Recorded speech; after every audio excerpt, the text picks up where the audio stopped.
This tweet by WhiteCat was screenshotted and posted on Reddit a couple days ago, and it gained quite a bit of traction and discussion there, so I figured I'd bring it up in the YouTube community as well. The tweet says, "I can very much relate to Emmerich when he says he doesn't know how he improved so fast. In my opinion, playing a lot but not too much, and having fun playing is the best thing you can do to improve. Additionally, I think pushing yourself is also important. For me, playing easy DT is most comfortable, but playing a lot of hard rock or more difficult no-mod maps is what makes me actually play well." Now, personally, I agree with the general sentiment of this tweet, but I'm going to try to break it down sentence by sentence and sort of elaborate on my thoughts. So first, he says he can relate to how Emmerich doesn't really know how he improved so fast. And it's very true that there's a disconnect between doing the right thing to improve and knowing that you're doing the right thing to improve. So obviously every single person is different and they have their own sort of intuition or way of going about doing things when they learn about something for the first time. And I'll reference a concept that Ryuke sort of talks about sometimes, where he says that there is actually some amount of luck involved in getting better. And he doesn't mean that,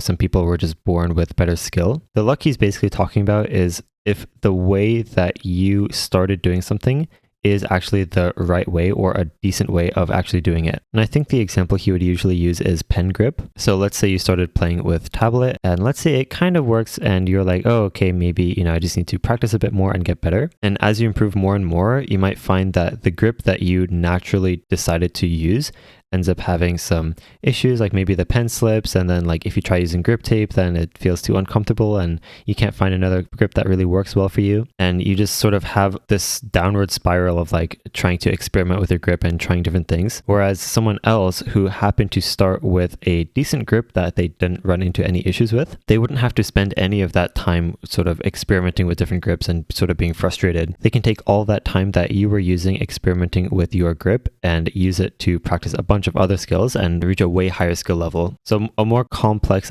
way of putting this would be like luck in your intuitive understanding also being an effective or practical understanding. So if your intuitive understandings or methods of how to improve and what exactly to do if you want to get better were all pretty good and you basically had a decent ability to do some critical thinking and be like, oh, if I want to practice X skill, then I should practice X maps or X amount. And when I'm feeling this way, then I know I should keep playing. And then when I'm feeling this way, I know I should stop. A bunch of things like that. A lot of it has to do with confidence. But really, if you basically employ your intuitive sense of what you should do and you don't run into any issues, then obviously you're not going to think twice about it. And you sometimes won't even consciously really know what exactly you did. Whereas someone who started off by making a bunch of mistakes and they got super frustrated and they tried 1,000 different things and they really had to experiment to figure out what works best. They were thinking a lot more consciously and deliberately about what exactly they're doing instead of just doing whatever seems right and it happening to work out. The best analogy I can sort of make here is people who learn a language as their second language versus it just being their native language. When you're learning your native language, you just kind of try saying words, and then if it happens to work, then you don't think twice about it. When you're a baby, you just mutter some sounds trying to get someone's attention, and if it happens to work, then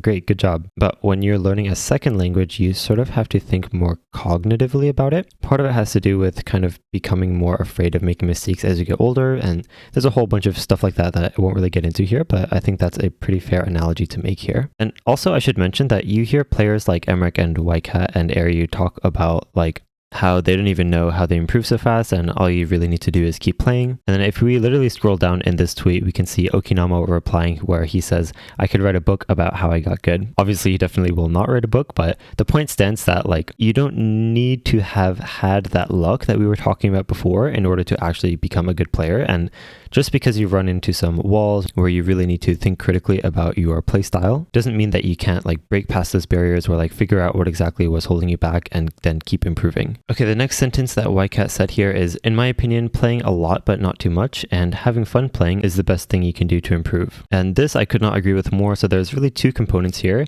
One is making sure you're taking breaks in between practice. This is a concept that's really, really, really not unique to just Osu. If you're trying to learn a new skill especially, but really if you're just trying to improve at anything you're doing, you want to have fairly intensive practice and you want to follow that up with, I guess, for lack of a better term, fairly intensive rest as well. You want to sleep probably a bit more hours than you're used to.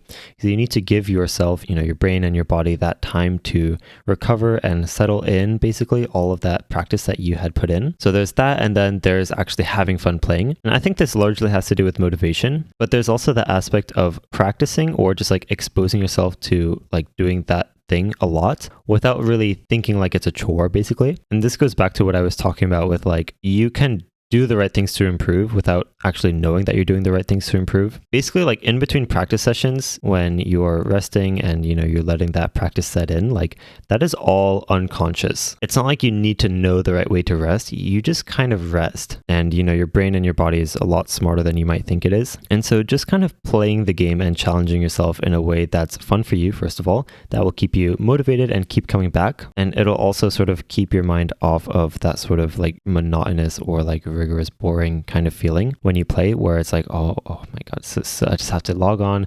OSU is such a chore. I just want to get better. I just want to be rank 1 already. Personally, one of the main bits of advice that I try to give people, especially new players, but really anyone in general, is to find songs you like. And if you feel like you already have some songs you like, then go find more. In a game like OSU, I think when you're trying to stay motivated, there's nothing that really beats just like finding a song you really like, but just barely not being able to play it, and just, oh my god, you just want so badly to just be able to play that one map. And that is probably the best motivator to keep practicing and keep practicing. So yeah, next up, and that actually ties in somewhat to the next sentence that WhiteCat said here, which is, additionally, I think pushing yourself is also important. So this is another concept that is really, really not unique to just OSU. In any skill-based activity, anything that you're trying to improve, the best way I can put this, first of all, your brain is very lazy. And as long as it can do whatever it needs to quote unquote survive, then why would it change? So with that in mind, if you are trying to practice, but you are basically getting SS or 99-98% on pretty much everything, and especially if there's no feeling like you are not able to do these maps, or that maybe you're a little frustrated, without those sorts of feelings, then